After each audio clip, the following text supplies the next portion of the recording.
Do you guys just throw out your sponges? I'm deflecting. I'm trying not to get into this. I really am. Okay, so Hey, you guys, I have an idea of what I want to do today, and it's awkward. So, to kind of like smooth the awkwardness, I was going to clean my makeup brushes, but then I realized my bathroom looked like this. So, let's tidy it first and go get my microphone. Josh, show. anybody else feeling uncomfortably vulnerable? I am.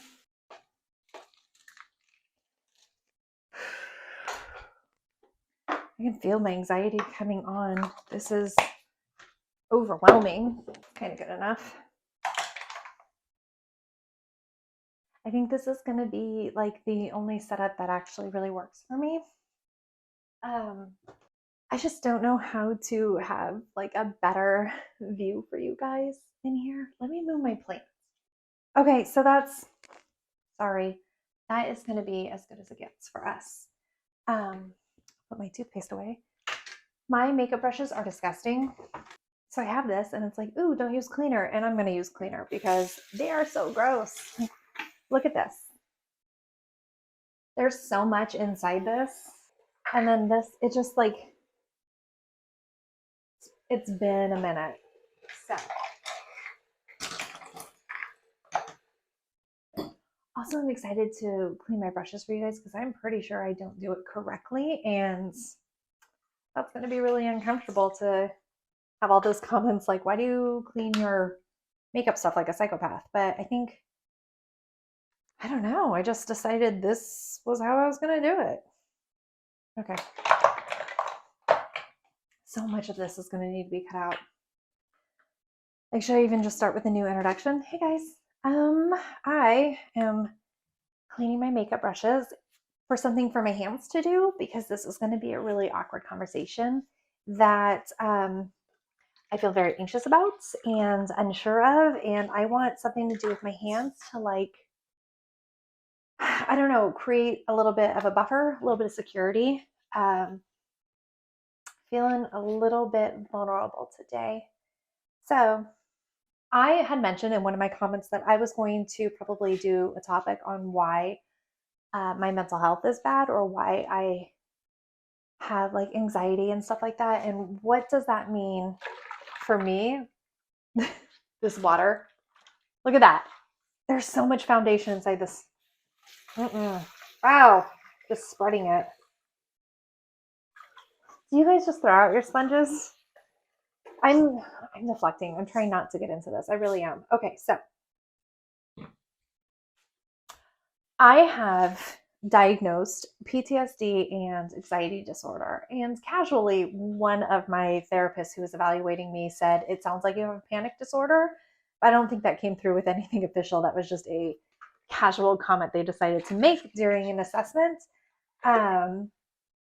I was in the Army like forever ago. So I feel like I should have moved past this. It really does feel like something that I am weak for not overcoming. I was in the Army and I did forensic analysis of IEDs. Now, IEDs, if you're not in the know, are improvised explosive devices. They're bombs that are just made out of things you scavenge together to make bombs. Um, Often they're made out of actual literal bombs, like mortar rounds that you can find and hook up little things with. It doesn't matter. So, what that meant for me was I would go out with the explosives team and I would go to pre-blast sites, like when you find one but it hasn't blown up, post-blast sites where it's already blown up, and sometimes they would detonate them while we were there. Now it can come in a variety of different ways. It can come with just being something that's tucked in on the side of the road. It could be somebody driving a vehicle loaded with them. We've all heard about those. And then you've also heard about the people who I'm trying to keep this sensitive for YouTube's guidelines, but you have individuals who volunteer to be a part of it. So it's not great. The places I went outside the wire weren't great. It was scary. It was disgusting. It was filled with all the stuff that you think it's filled with. And by no means did I have it the worst. I was not infantry going in, doing the first wave. I wasn't doing anything like that. Um, but, we were shot at. We did have bombs explode. We did see aftermaths. Um, so that I was there. And what was happening at the time is that my husband Mark and I were, I think we were technically broken up. Maybe we were together, maybe we were broken up. He had left, hold on, my dogs are fighting. So he had left the military. He was in the Navy. We were stationed together and we were wildly in love. And he had finished his service and left the military, moved. And so what happens is that we knew that our relationship wouldn't last because relationships in the military long term don't last. That is not something that is super productive and common, And I was getting ready to deploy shortly after. He had left and then I was notified of deployment pretty much immediately after. And in theater in Iraq, I was going to reenlist because it's tax free and I was going to get a huge reenlistment bonus and I was going to go career Army. I was also really, really in love with my husband. And so we talked and I decided that I was going to make it work with him. We were going to, run away in the sunset together and I wasn't going to reenlist. What that ended up looking like was I was in Iraq in December. And then I was working at Starbucks in California by February. There was such a short transition time between me being in theater and me being a barista at Starbucks. So I was 24 and, I spent a lot of time drinking. When you come back from a deployment, you try so hard to catch up with all the life that you missed. That's why everybody goes out drinking and buying motorcycles. And, they warn you when you come back, they're like, don't rush to catch up on life. That's how you end up dying 10 seconds getting home is because, you're chasing life so hard. You want to make up for so much lost time that you end up being reckless. So, chasing life, I actually started working at a bar. And so just drinking and having fun and really bottling up. But I was having some problems. And so one of the days I was having really significant intrusive thoughts and all of this really clear PTSD situation. And so I went to a VA mental health thing and I spit out what I was thinking. I was like, here's this whole batch of crazy. The look on his face, he was so horrified with what I had just said. He was scared, he was disgusted, and he was ill prepared. And I saw that look on his face and I thought, oops, I guess I'm not supposed to say that. I apologize for that. Them's were just jokes and let me go along my way. So I was really discouraged. I didn't want to deal with it. And then fast forward many years after Mark and I are married and we have kids, and I am really still struggling. My postpartum's not great, but I didn't realize my postpartum wasn't great. It was really a lot of anxiety, specifically about my kids potentially dying. I was really obsessed with the idea of my kids dying, and also with the twins. It was how the Nazis did experiments on twins. I was really obsessed with that happening again. And then with my son, it was things are they going to strangle themselves on the window cords, the blinds? And so I went through my whole house and I cut off all of the cords of my blinds and I piled them up on a little pile on my bed and took a picture and I sent it to my husband who was at work and I was like, look how smart I am. Look at this. I'm amazing. Our kids will never accidentally strangle themselves. And he's like, babe, do any of those blinds work? And I was like, I mean, no, not anymore. I cut all the cords off. So none of the blinds in our homes work. And he's like, oh, so I think you need to go talk to somebody. And so I agreed. And I went and I talked to somebody and I found someone who was okay, not great. But, and I learned to temper my crazy for them. Like, don't give them the full truth, like trickle truth. So I gave a little bit of crazy and they gave me some medication to help with it. And so I started that, like I weaned my son, I started the medication, and I was feeling great. I was doing so great on these. I was happy, I was productive. I didn't have so many intrusive thoughts anymore. And one day I woke up and thought, there's no joy left in the world. You should kill yourself. And I was able to think, okay, Mark's at work. The kids are really tiny. If you do that, the kids will have to like fend for themselves until Mark gets home, and that's not going to be productive. Like, that's not okay. So I chose to wait until Mark got home. And I don't know how I was able to like logistically process what I'm doing, but in the meantime, I started thinking, what if it's not me? What if it's the meds? What if something switched? What if something went wrong? And my husband made it home and I called the crisis line. I called the VA crisis line and I was like, this is what's happening. And they were like, yikes, that sounds like a big deal. We'll have a doctor call you back. I was like, oh, okay, yeah, that sounds brilliant. Let's do that. They never called me back. So the next day I woke up and it had switched back. I did not feel the same way I had before. I was very grateful for that. And I called the VA and I was like, hey, 22 of us every day follow through. And I told you what I was thinking about, and you said, I'll call you back. And you didn't. And they were like, yikes.